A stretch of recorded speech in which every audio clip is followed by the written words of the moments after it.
Hello friends, welcome to my YouTube channel. बचपन में चुंबक के साथ तो सबने खेला होगा ना। जब हम चुंबक को लोहे की कील के पास ले जाते थे तो कील तड़ाक से चुंबक पर चिपक जाती थी।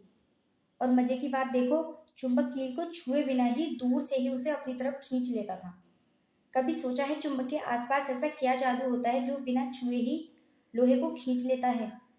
बस वही चुंबक के चारों ओर एक अदृश्य मायाजाल होता है जिसे साइंस में चुंबकीय बल रेखाएं कहते हैं। आज इस अदृश्य जाल को ऐसा दिखाएंगे कि दिमाग में छप जाएगा। चुंबकीय बल रेखाएं क्या हैं?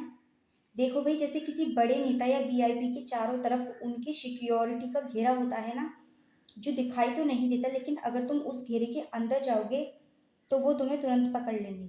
ठीक वैसे ही चुंबक के चारों ओर लाइनों का एक अदृश्य घेरा होता है। अगर कोई लोहे का टुकड़ा इस घेरे के अंदर आया तो चुंबक उसे तुरंत जकड़ लेगा। इसी घेरे को दिखाने वाली लाइनों को चुंबकीय बल रेखाएं कहते हैं।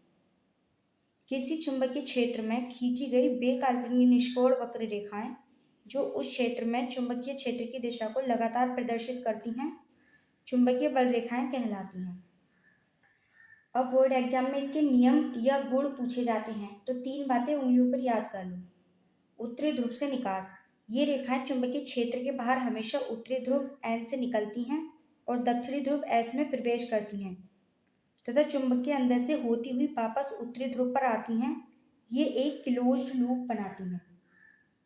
मतलब ये रेखाएं हमेशा नॉर्थ पोल से निकलती हैं और चक्कर काटकर साउथ पोल के अंदर घुस जाती हैं, यानी इनका रूट फिक्स है, नॉर्थ से साउथ।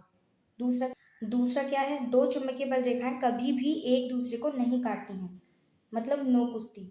ये रेखाएं बहुत ही संस्कारी होती हैं, ये कभी भी एक दूसरे का रास्ता नहीं काटती और ना ही आपस में कुश्ती लड़ती हैं। सब अपनी अपनी लाइन में चलती हैं। एग्जाम में बार बार आता है कि ये क्यों नहीं काटती, क्योंकि एक जगह पर 2 दिशाएं होना असंभव है। तीसरा क्या है? ध्रुवों के समीप जहाँ चुंबकीय क्षेत्र प्रबल होता है वहाँ ये रेखाएं अत्यंत पास पास होती हैं। ध्रुवों से दूर जाने पर ये दूर दूर हो जाती हैं। मतलब ध्रुवों पर भयंकर भीड़ होती है। चुंबक के दोनों कोनों, मतलब दोनों ध्रुवों पर ये लाइनें एकदम ठसाठस भरी होती हैं, मतलब बहुत पास पास होती हैं, इसलिए चुंबक के ध्रुवों पर सबसे ज्यादा ताकत होती है और बीच में ये लाइनें दूर दूर हो जाती हैं और ताकत कम हो जाती है। तो बच्चों, अब समझ आया ना कि चुंबक दूर से ही लोहे को क्यों खींच लेता है? क्योंकि उसका अदृश्य चुंबकीय जाल चारों तरफ फैला होता है। और कमेंट में बताओ कि चुंबक के कितने ध्रुव होते हैं। वीडियो अच्छी लगी हो तो वीडियो को लाइक कर लें, चैनल को सब्सक्राइब कर लें। मिलते हैं अगली क्लास में, तब तक के लिए जय हिंद।